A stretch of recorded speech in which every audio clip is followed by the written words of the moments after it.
My wife returned home after 2 weeks spent with her former partner. She described it as something she needed for resolution. I didn't push back, didn't raise my voice. While clearing the dishes from the table, I posed one straightforward question. She paused mid-motion as she was getting up, didn't meet my eyes, didn't sit down again, just grabbed her phone with trembling fingers. I'm 37 and I believed I truly understood my wife. We had been married for 9 years, met in our late 20s, dated for 2 years before tying the knot, and created what I thought was a stable life together. She had a job in marketing, I had my own career, we owned a house, kept a dog, and followed comfortable daily routines. No children yet, but we had been discussing the possibility. Roughly 3 months earlier, her ex reached out to her. That ex, the one she had been with for 4 years before me, the one she called her first true love. The one whose name still came up now, and then in tales from her 20s. He had contacted her via social media, mentioned he was in the middle of a divorce, and wanted to catch up with people from his past. It seemed harmless enough, or at least that's how she explained it. She asked if I would mind if she met him for coffee. Just coffee, just a quick catch-up. I agreed because refusing would have made me seem controlling, so I said yes and tried not to dwell on it. One coffee became frequent messages. I noticed her smiling at her phone in ways she hadn't smiled at me in quite some time. When I inquired about it, she would reply that they were simply chatting, reminiscing about old times, nothing important. Then came the request that altered everything. He's having a really difficult time with the divorce, she told me one evening as we prepared for bed. He asked whether I would be open to spending some time with him, to help him work through it. He doesn't have other support right now. Spend time with him in what way? He wants to go on a trip to the spot they used to visit when they were together. He believes it would help him find resolution. I stopped brushing my teeth. A trip, just a weekend, possibly a week. He needs someone to lean on. And he wants his ex-girlfriend to be that person while he's dealing with his divorce. It's not like that. Then what is it like? It's about finding closure. For both of us, we never properly wrapped things up. It just faded away. He feels that if we can go back to that location and have honest talks, we can both move on. You want to go on a week-long vacation with your ex to achieve closure. When you put it that way, it sounds terrible. How else am I supposed to put it? She sat on the edge of the bed. I need this. I didn't realize how much unfinished business I still carried until we started communicating again. It's impacting our relationship, our marriage. I can sense it. Our marriage was okay until he appeared. Was it really? Be truthful, that gave me pause because in a sense she was right. Things had been okay, comfortable, perhaps too comfortable. Perhaps we had been drifting along, but I didn't believe the answer was her going away with an ex-boyfriend. How long? I asked. 2 weeks, 2 weeks. He wants to properly address everything, not hurry through it. And you already agreed? I told him I had to discuss it with you first. But yes, I want to go, I need to go, I think it will benefit us. Help me understand what I truly want. That final sentence lingered in the air like something toxic. What you truly want? You're no longer certain. I'm saying there are issues I need to resolve. And I can't do that while staying here in our everyday routine. I need time away to reflect. We argued for another hour. I called it crazy. She accused me of being insecure. I said she was asking permission for an emotional affair. She insisted I was turning it into something it was. We went back and forth until I felt drained. In the end, I never clearly said yes. But I also didn't say no. I simply stayed quiet, and she took that as approval. She left 3 days later. Packed a bag, gave me a quick kiss on the cheek as if heading off to a business trip, and drove off. Update 1. The first week was miserable. She sent occasional texts, made it there safely. The weather is pleasant. We're having meaningful conversations. Nothing detailed. Nothing that revealed what was really going on. I tried to stay occupied. Went to work, came home, walked the dog. Watched programs I had no interest in. Friends asked where she was. I told them she was visiting relatives. I wasn't going to admit that my wife was on a 2-week getaway with her ex under the pretense of closure. By day 10, the messages stopped entirely. Nothing for 3 days. I called twice. Both times it went to voicemail. I texted to check if she was all right. No reply. On day 13, I received one short message. Coming home tomorrow, we should talk. She walked through the door at 6:30 on a Tuesday evening.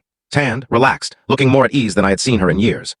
She hugged me and I stood there stiffly with my arms by my sides, unsure how to respond. How was it? I asked. Good, really good. I'm glad I went. Did you get the closure you wanted? I think so, yeah. She didn't go into detail. She simply began unpacking her suitcase, hanging her clothes back in the closet as if nothing unusual had occurred. As if she had been away on an ordinary trip instead of 2 weeks with an ex I had pictured her with every single night. Are we going to discuss it? I asked. Let me get settled first. I'm tired. She showered, put on casual clothes, and came downstairs. I had prepared dinner, nothing special, just pasta, and we sat across from each other at the kitchen table. So, I said. So tell me about the trip. It was exactly what I needed. We talked extensively, sorted through past emotions. I understand now why things had to end between us. And I have a clearer picture now. About what I want. My stomach sank. Which is, I want to make our marriage succeed. I know that now. Being with him helped me appreciate what I have with you. I should have felt relieved. Instead, I felt doubtful. Being with him. Spending time with him, talking with him, you know what I mean? Do I? She reached across the table for my hand. I pulled it away to pick up my water glass. Her hand stayed suspended for a moment before she withdrew it. I know this is strange. I know it's not normal. But I'm being honest with you. I needed to do this to be certain. And now I am certain. I want us. We ate in silence for a few minutes. I was trying to absorb everything. Trying to decide if I trusted her words. Trying to decide if it even mattered whether I trusted her. Did you sleep with him? I asked finally. Is that really what matters? Yes, I don't think we should dwell on the physical specifics. What matters is where we go from here. That's not an answer. I'm not going to give you an answer that will torment you with mental pictures. It's not productive, but it happened. She didn't reply, she just stared down at her plate. I stood up. Began clearing the table. She stood as well, collecting her dishes. We moved around the kitchen in familiar silent coordination, her washing, me drying, like we had done countless times before. While placing a plate in the cupboard, I asked the question that had been building in my mind since she walked in. If he wasn't dealing with a divorce, I said, voice completely steady. If he was free, would you have come back? She froze.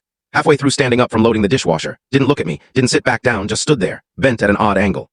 One hand still holding the dishwasher door. Then she reached for her phone with shaking hands. Update 2. What are you doing? I asked. I need to call someone. Who? My sister.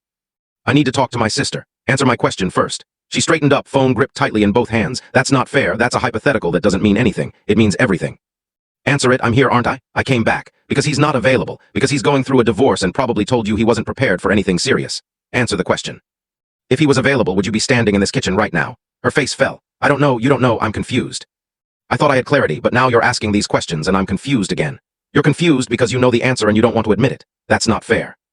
You spent 2 weeks with your ex-boyfriend, probably sleeping with him, definitely reconnecting romantically with him, and you came back here because it didn't work out. Not because you chose me. Because he wasn't an option, and now you're trying to present it as some kind of personal growth journey that brought you back to our marriage. You're twisting everything. Am I? Tell me I'm wrong. Tell me he said he wanted to be with you and you said no because you're married. Tell me that happened. She couldn't. She just stood there, tears streaming down her face, phone still in her hands. Call your sister, I said. I'm going for a drive. I grabbed my keys and left, drove around for 2 hours with no particular destination. My phone rang 6 times. I didn't pick up. When I finally returned, it was almost midnight. Her sister's car was in the driveway. I went to a hotel. Update 3. I stayed at that hotel for 3 days. She texted nonstop, called. Begged me to come home so we could talk. Her sister texted too, saying I was being unreasonable, that I needed to at least listen to her. On day 3, I went back to the house while she was at work.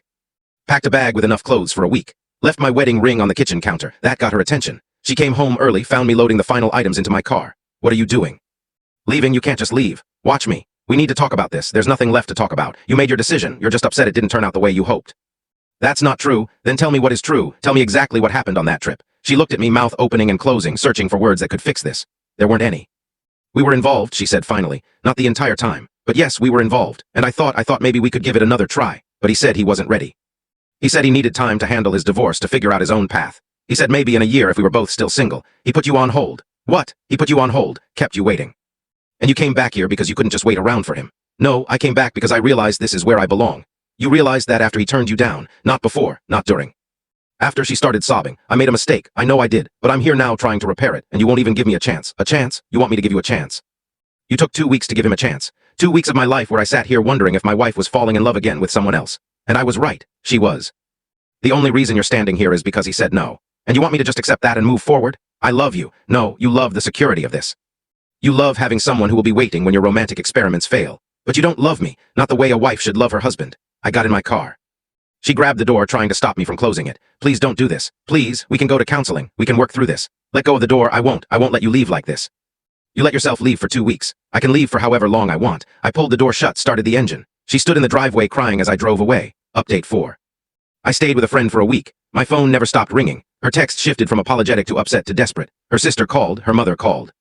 Even her father called, saying I was destroying a good marriage over a single error. A single error. As if she had simply forgotten to buy groceries instead of spending 2 weeks in an affair with her ex. On day 8, I finally contacted a lawyer to learn my options. The lawyer was direct. It would be complicated but possible. We had been married 9 years, shared assets, owned a house. It would take time, but it could be handled. I didn't file right away. I just absorbed the information, tried to determine what I actually wanted. Did I want to divorce her? Part of me did. The part that felt betrayed, embarrassed, replaced. But another part, the part that recalled 9 years of mostly positive memories, that part hesitated. On day 12, she appeared at my friend's place. I don't know how she found me, but she did. We need to talk, she said when I opened the door. I don't think we do. Please just give me 30 minutes. That's all I'm asking. Against my better judgment, I let her in. We sat in my friend's living room. He had stepped out and she spoke. She told me everything. How the trip began innocently, truly just conversations at first. But then old emotions resurfaced. The comfort, the shared past, the memories. They slept together on the 4th night. Spent the following week behaving like a couple again. On the final night, she had asked him what it all meant, whether they were getting back together. He had replied that he wasn't prepared, needed time, maybe someday. She had spent the entire drive home trying to decide what to do. Came to the conclusion that she had made a huge error. That what she had with me was genuine and enduring, and what she had with him was merely nostalgia. I don't believe you, I said when she finished. I'm telling the truth. I believe you're being truthful about the events. I don't believe you about your emotions. I think you're here because plan A failed and I'm plan B, and I'm not interested in being anyone's safety net. You're not my safety net. Then what am I? Because from where I'm standing, you left your husband to see if you could restart things with an ex. It didn't succeed. Now you're back trying to save what you discarded. That's literally the definition of a safety net. I love you. I know I hurt you. I know I broke your trust, but I do love you, and I want to repair this. How do you repair this? How do I ever trust you again? How do I stop wondering every time you message someone or go on a work trip or say you need space whether you're going back to him? We can go to counseling. Counseling is for people who want to save something worth saving. I'm not sure this is anymore. She left an hour later. I had promised to consider it, to think about counseling. But honestly, I had already decided. Final update. I filed for divorce 2 weeks later. She didn't fight it, didn't argue over anything. We divided assets fairly, sold the house, split everything evenly. The divorce was completed 4 months after she took that trip. 9 years of marriage ended because she couldn't release her attachment to an ex-boyfriend. I learned later through common friends that she and the ex did reunite about 5 months after our divorce. Apparently he had finished processing his divorce and was prepared to try again. They lasted 6 months before splitting once more. Something about repeating old patterns, neither willing to change. She tried contacting me after that breakup. A lengthy message about how she had destroyed the best thing in her life. How she finally understood what she had lost. How she had spent the past year learning difficult truths about herself. I didn't reply, because here's what I learned. Some people need to destroy their entire world to discover what they truly want. And some people like me need to let them do it and then walk away. Could I have fought for the marriage, gone to counseling, tried to overcome the betrayal? Maybe. But I asked myself that question while clearing the table, and her reaction revealed everything I needed to know. She froze because she knew the truth. If he had been available, if he had said yes, she wouldn't have come back, and I refuse to spend my life wondering if I'm someone's second choice. I'm 37 years old. I'm divorced. I'm living in a smaller apartment and starting over, but I'm not anyone's backup plan anymore, and honestly, that feels better than the last year of my marriage ever did. She wanted closure with him. I got closure from her. Funny how that works.